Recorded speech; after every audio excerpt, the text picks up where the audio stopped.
7, un MAG belge, 3 roquettes 40 mm, 24 chargeurs AK et autres accessoires. C'est donc un véritable travail de sable que réalisent les forces armées de la République démocratique du Congo dans l'est de la République dans leurs offensives. C'est l'occasion pour les FARDC, comme repris dans le communiqué, de demander à tous les autres combattants qui hésitent encore de déposer les armes et de se rendre sans condition aux forces loyalistes afin de rejoindre le DDRRR pendant qu'il est encore temps.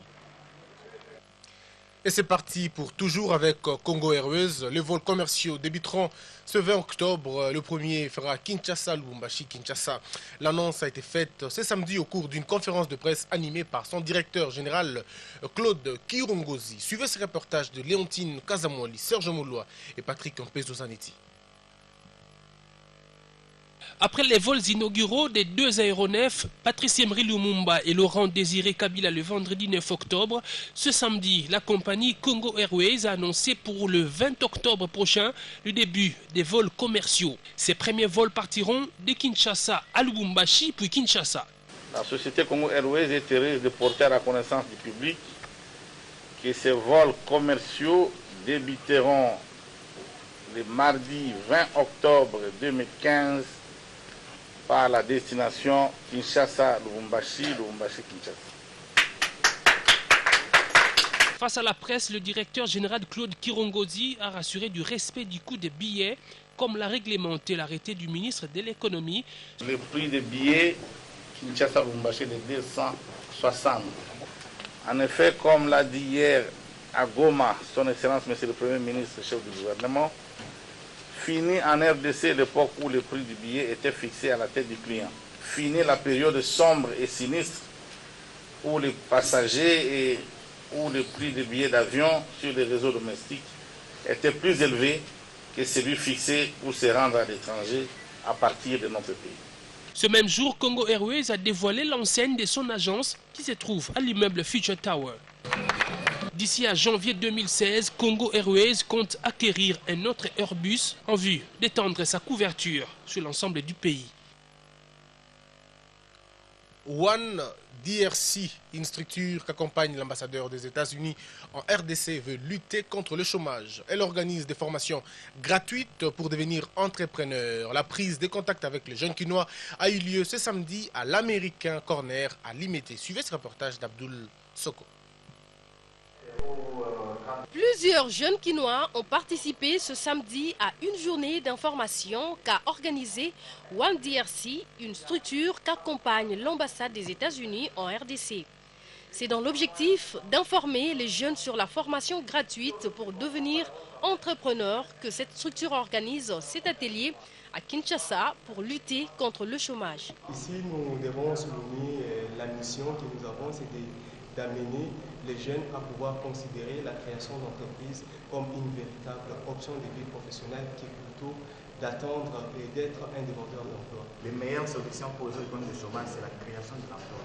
Et la création des emplois passe par la création des entreprises. Cette formation, c'est théorique, mais l'accompagnement qui va suivre, ce sera purement pratique. C'est cela qui va prendre plusieurs mois et plusieurs semaines. Voilà pourquoi on s'est dit, mettons moins de temps théorique, plus de temps pratique. Le site www.onerdc.com a été créé pour plus d'informations.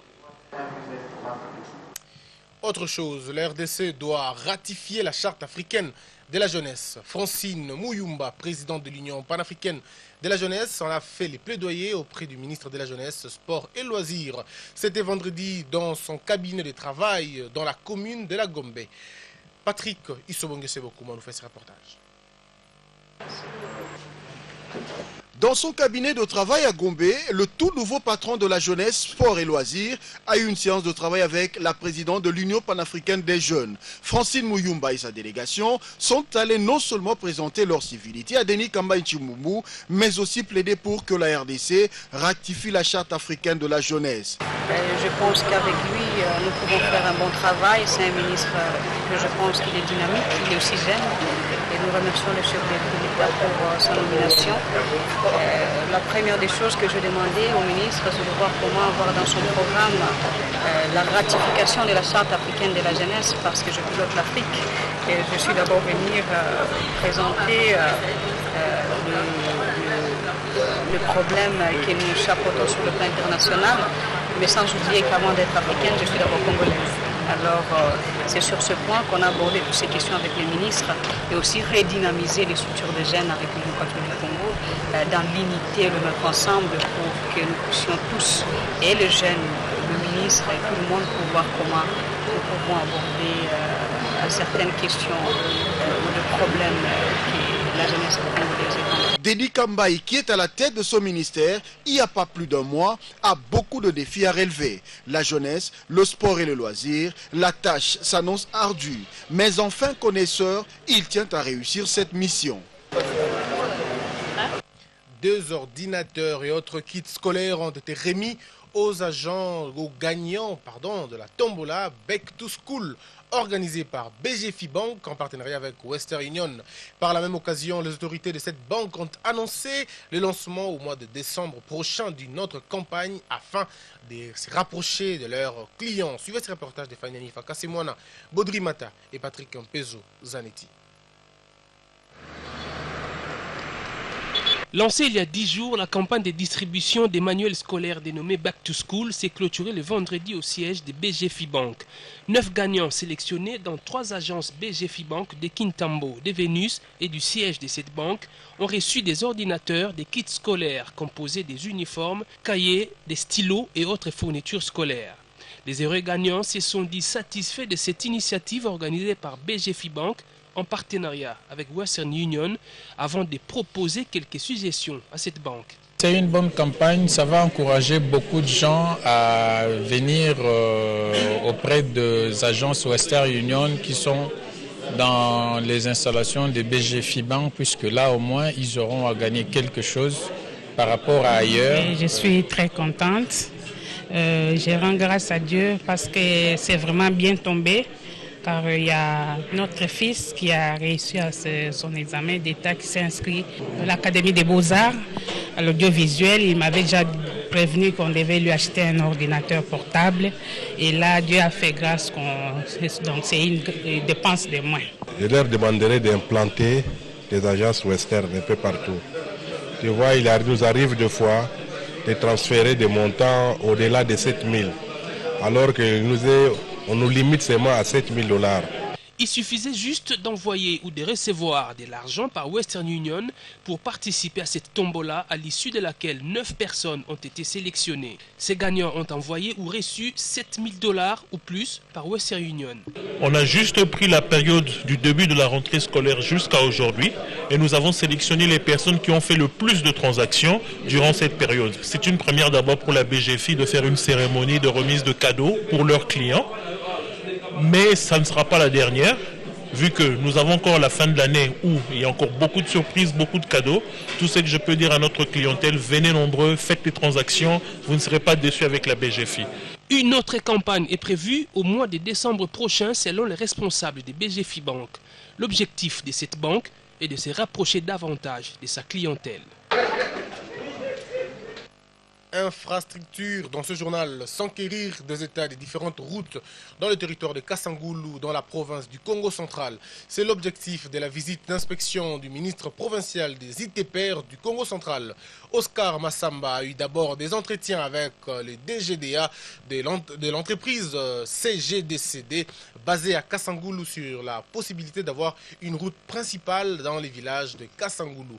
Le ministre provincial de l'ITPR a aussi visité un site touristique de ce territoire. Léontine Kazamouali, Neftali Bomoutala Ousseni pour ce reportage. Le gouvernement du Congo central est déterminé à améliorer les infrastructures de sa province. C'est ce qui justifie la descente à Kassangoulou du ministre provincial des ITPR, Oscar Massamba. Une visite d'inspection au site de l'entreprise CGCD pour étudier la possibilité d'ouvrir une route dans les villages du secteur de Kassangoulou.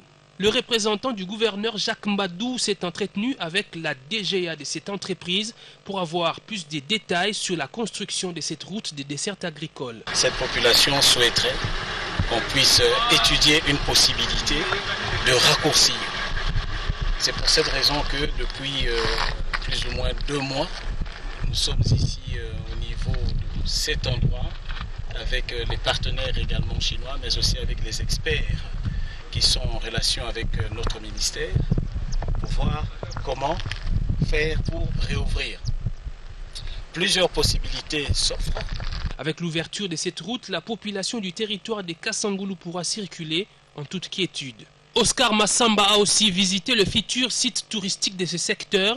Ce grand espace comprend un mini-zoo, une écurie avec un cheval, 17 étangs pour la pisciculture, un mini barrage électrique ainsi que plusieurs autres choses. La construction de plusieurs appartements pour touristes et visiteurs est également envisagée.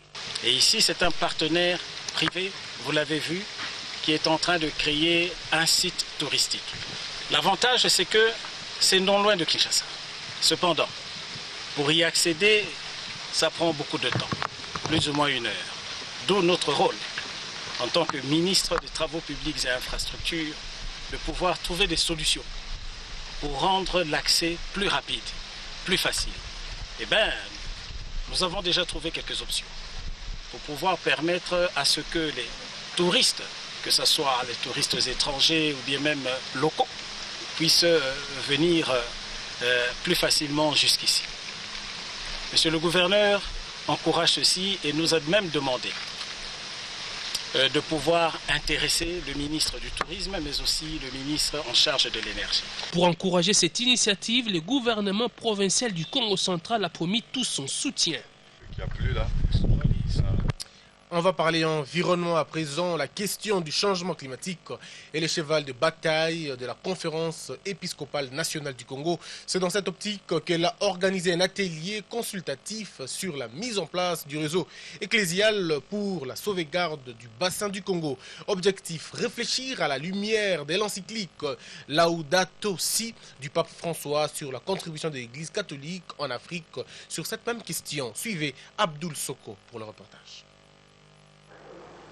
L'Église catholique veut aussi apporter sa pierre à la sauvegarde du bassin du Congo et dans la lutte contre le changement climatique.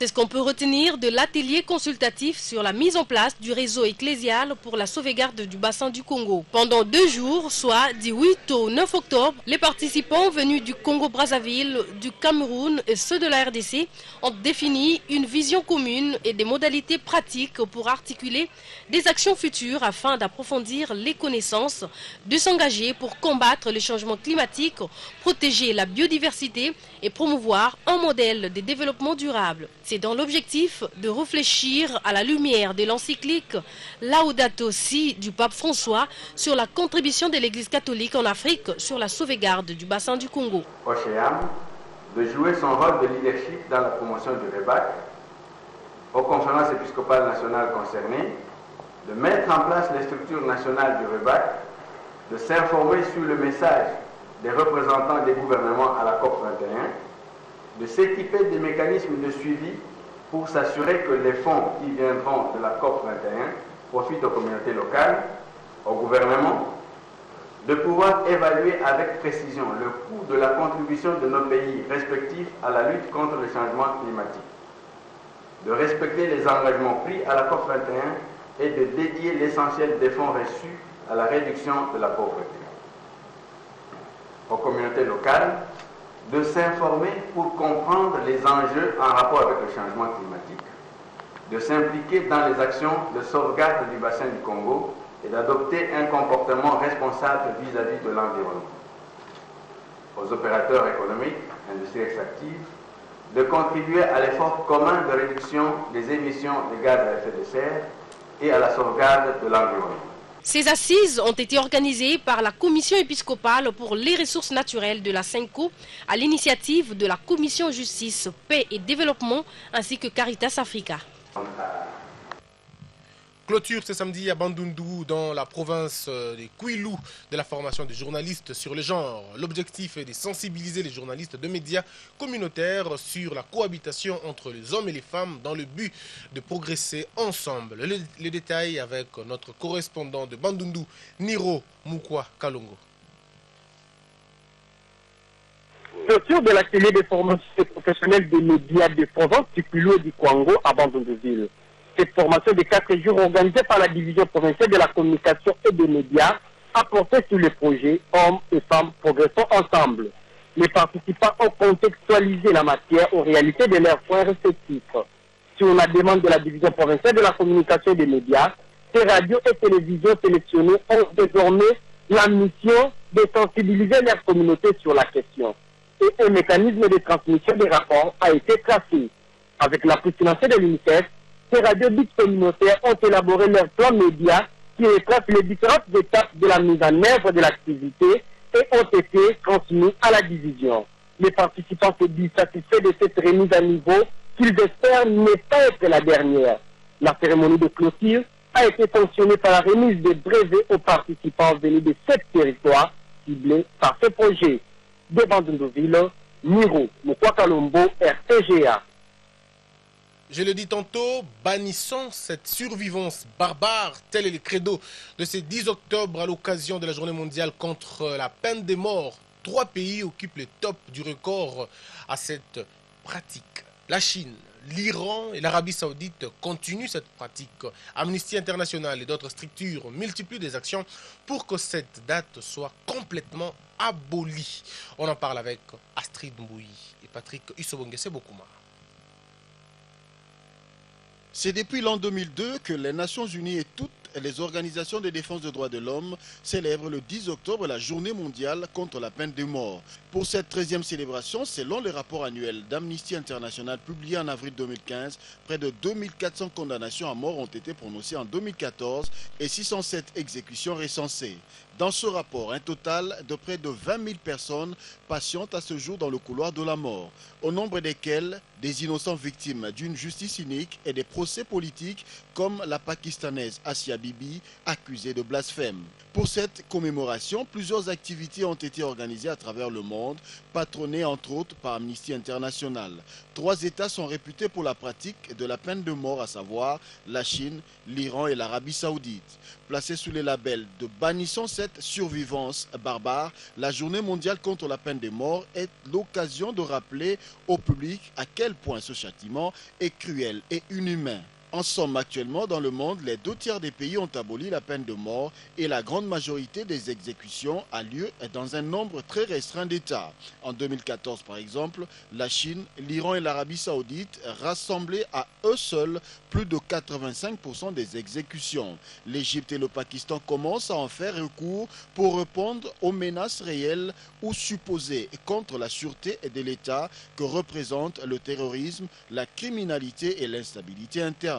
Cependant, la peine de mort reste une pratique inhumaine, irréversible et inefficace, voire contre-productive. En sport, pour terminer, qui de l'ASV Club ou de Desampé remportera le derby de la capitale? Desampé, qui est en tête au classement partiel de la division 1 dans la zone ouest, est légèrement favori. Ces résultats des 3 premières journées parlent en sa faveur, contrairement à V Club qui balbutie. Commentaire de Patrick Isobongese Bokuma. Cela fait 5 ans jour pour jour que le Derrick Motema Pembe n'arrive plus à s'imposer devant son éternel rival qui est l'association sportive Victoria Club. Ce derby de la capitale qui a perdu son ampleur s'annonce plutôt décisif et attirant. Desampé, qui a un nouveau comité, réalise depuis 3 journées de bons résultats dans cette phase de poule de la division 1 dans la zone de développement ouest. Ceci influe même sur son comportement qui semble lui donner un ascendant psychologique sur son rival. De son côté, la SV Club reste en plein doute. En 3 sorties, les Dauphins Noirs n'ont réussi qu'une seule victoire contre 2 matchs nuls. Quand on se focalise sur cette donne, on peut se permettre de dire que le Derrick Motema Pembe part favori. L'entraîneur de V Club pense plutôt que tous ces ingrédients mis ensemble permettront aux 2 clubs d'offrir un bon spectacle au public. Non, le Derrick, ça fait quelques années qu'ils n'ont pas réussi ce début de saison. Ils sont en train de réussir un début de saison tonitruant. Donc on va faire un très bon match. Un très bon match et qui va donner une très belle image du football congolais. Et ça, c'est très important. Nous, je crois que ça va être mon 6e match, moi, en tant qu'entraîneur de la SV Club contre le Derrick. Les 5 précédents ont toujours été des très belles confrontations. Et j'espère que celle-là va se mettre dans la même lignée que les autres. Ce sont des matchs, je le dis encore une fois, que la Linafoot aurait pu... entre guillemets, vendre. Au-delà de cet aspect, il sera question d'observer le fair play.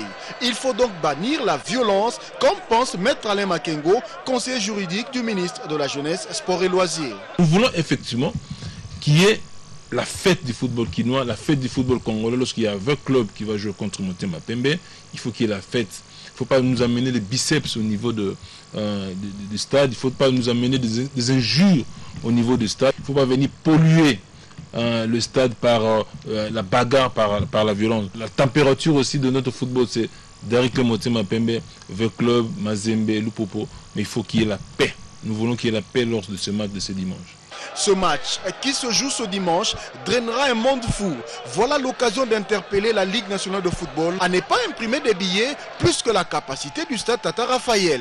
Le souhait est celui de ne pas vivre la situation de l'an dernier entre Vec Mazembe où il y a eu mort d'homme. Rappelons l'essentiel de l'actualité avant de nous séparer. C'est à partir du 20 octobre que débuteront les vols commerciaux de Congo Airways, Kinshasa, Lubumbashi, Kinshasa et l'itinéraire. L'annonce a été faite par le directeur général de Congo Airways, Claude Kirongosi. Bannissons cette survivance barbare, c'est le thème choisi par Amnesty International et d'autres structures de droits de l'homme à l'occasion de la journée mondiale de lutte contre la peine de mort. Ces organisations disent ne pas s'arrêter tant que ces pratiques inhumaines continueront à exister. En sport, qui portera la couronne de la victoire entre l'ASV Club et le DSMP? Daring Club Motema Pembe par favori par rapport à Vita Club qui traîne encore les pas dans un championnat où le DSMP reste dominateur. Martin Moudimbi Kapenga, Krioni Kibungwe, Patrick Isobongese Bokuma étaient à la coordination de ce journal. Merci de l'avoir suivi à Vanuatu, à côté de l'île des Fidji, comme partout dans le monde.